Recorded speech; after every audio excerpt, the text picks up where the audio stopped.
architecte, donc c'est pour ça que je me suis lancée dans les études de bâtiment et construction.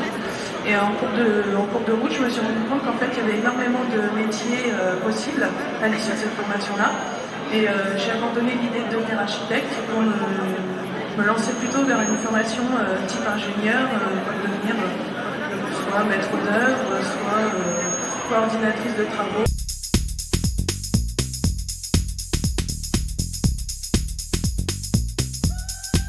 Pour nous, c'est très important. Pour nous, l'industrie, c'est essentiel de participer à ce type de salon quand on connaît la problématique que nous avons et que nous aurons dans les années qui viennent, qui est simple. Les jeunes ne viennent plus dans l'industrie. C'est un vrai problème. Donc il faut absolument évoluer là-dessus et faire comprendre et connaître aux jeunes la variété des métiers d'industrie.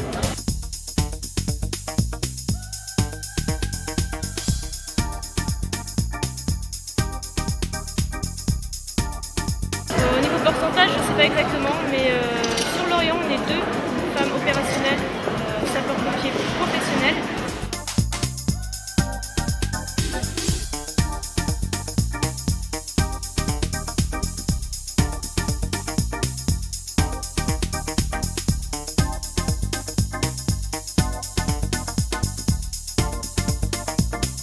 Sujet de la parité et de l'égalité homme-femme, nous sommes État et région dans un partenariat étroit et de nombreuses actions sont menées conjointement. C'est vraiment dans chaque métier qu'il faut mixer. Alors aujourd'hui, on parle des métiers sans femmes, sans métier. On insiste sur l'accès des femmes à des métiers traditionnellement masculins. Pourquoi ? Parce qu'effectivement, on sait que la majorité des femmes, plus de 50% des femmes, sont confinées dans 6 familles de métiers. Et donc, il n'est pas étonnant qu'on ait un taux de chômage des femmes qui soit nettement supérieur aux hommes.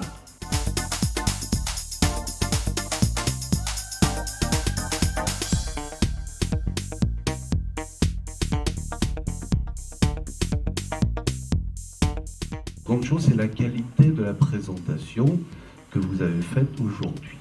Cela, ça se fait, on arrive à le réaliser. Ce qu'il y a de plus et de mieux, c'est la qualité de l'ambiance.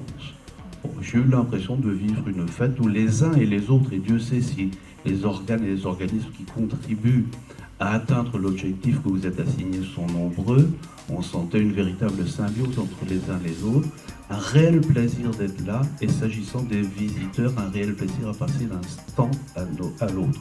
Être professionnel, c'est bien, mettre l'ambiance au-delà, c'est plus que professionnel, c'est-à-dire d'y ajouter le doigt de passion et le doigt de cœur qui font qu'un événement est réellement quelque chose.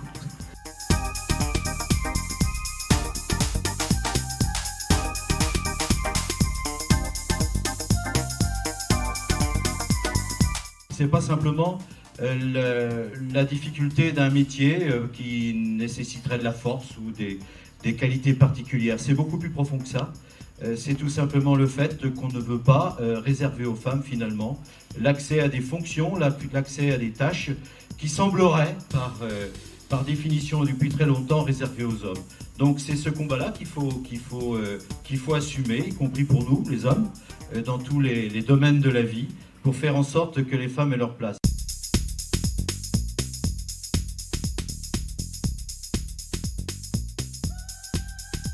Ce qu'il nous faut souligner, c'est le crédit que les missions locales peuvent avoir, puisqu'on voit bien les réponses que vous avez obtenues lorsque vous avez sollicité des entreprises et des personnes ou des institutions qui ont bien voulu jouer le jeu de montrer que certains métiers dont on peut penser qu'ils ne seraient réservés qu'aux hommes, eh bien ce n'est pas vrai, puisque on prouve chaque jour, et vous l'avez bien montré dans cette belle manifestation et découverte, le parcours que vous nous avez fait suivre, que beaucoup de métiers sont aussi accessibles aux femmes.